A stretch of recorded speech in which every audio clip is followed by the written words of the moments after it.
This church here could be ground zero, the spot where those nearly 24 people contracted COVID-19, but it could also just be a common denominator among the group.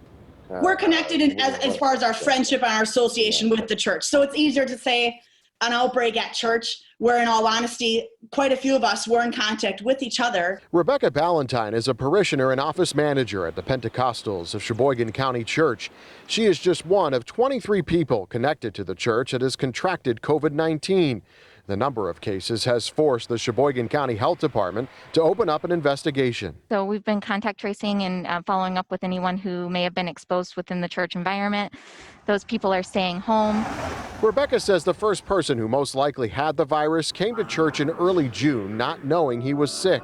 Even with precautions being taken, it was possible that it spread. Was at church service, unaware that obviously the allergy symptoms weren't allergies. But that wasn't the only connection. Like many congregations, this group is like a family and spend time together outside of the church.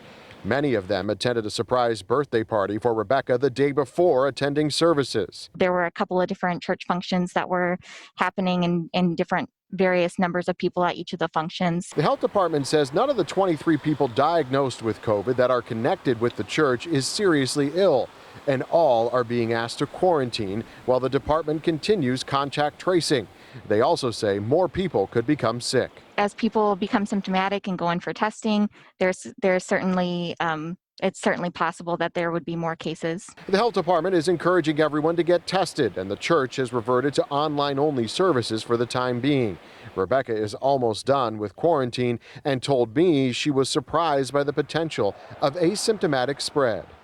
It's believed if any additional cases are connected here to this church, they'll be found within the next week or so. But in the meantime, we're learning that the city of Sheboygan Falls City Hall has been shut down until further notice because an employee there tested positive for COVID-19.